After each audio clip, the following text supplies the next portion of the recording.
Hai semua, Donald Trump kembali menjadi sorotan dunia setelah secara tegas mengumumkan rencana perang tarif terhadap China, Meksiko, dan Kanada. Dalam unggahannya di platform media sosial pada bulan November 2024, Trump menyatakan bahwa kebijakan ini akan segera diberlakukan setelah ia dilantik sebagai Presiden Amerika Serikat ke-47 pada Januari 2025. Tarif sebesar 25% akan dikenakan pada barang dari Meksiko dan Kanada. Sementara China akan menghadapi tambahan tarif sebesar 10% untuk menghentikan penyelundupan fentanyl. Langkah ini disebut sebagai strategi Trump untuk menangani isu imigrasi ilegal dan peredaran narkoba. Namun, juga menjadi ancaman serius bagi hubungan perdagangan internasional. Bagaimana kisah selanjutnya? Simak video ini hingga akhir. Namun sebelum melanjutkan, jangan lupa untuk subscribe terlebih dahulu channel ini agar tak ketinggalan info menarik lainnya. Ancaman tarif ini langsung memicu gejolak di negara-negara yang menjadi targetnya. Mata uang Meksiko dan Kanada anjlok terhadap dolar Amerika Serikat, sementara ketegangan ekonomi antara Washington dan Beijing kembali mencuat. Kanada dan Meksiko menjadi sasaran karena disebut tidak cukup serius menangani isu narkoba dan imigran ilegal yang melintasi perbatasan Amerika.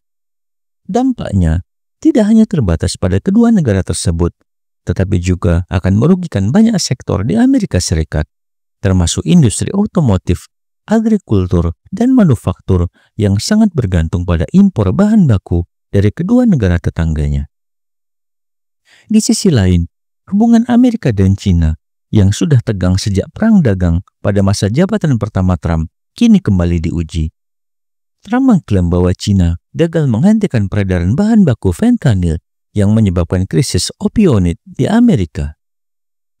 Sebagai respon, China tampaknya mempertimbangkan strategi melemahkan mata uangnya, renminbi, untuk mempertahankan daya saing ekspornya.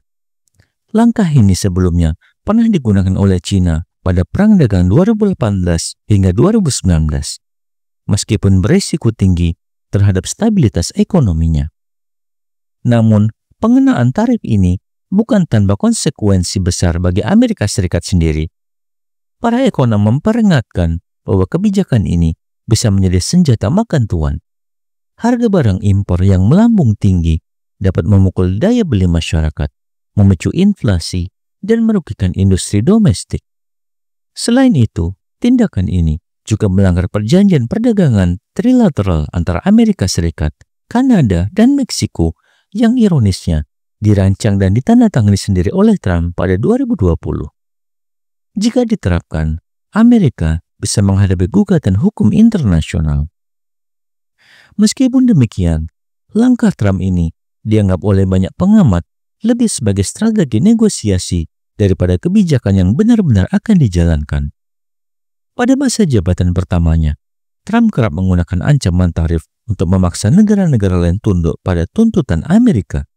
Namun strategi ini seringkali meninggalkan dampak negatif jangka panjang, baik bagi ekonomi global maupun reputasi diplomasi Amerika Serikat.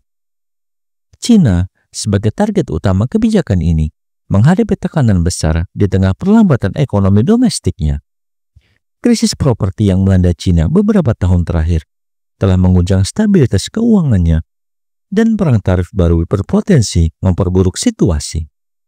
Meskipun demikian, Beijing tetap menunjukkan sikap terbuka untuk berdialog dengan Washington, meskipun hubungan kedua negara ini ada di titik terendah selama beberapa dekade terakhir.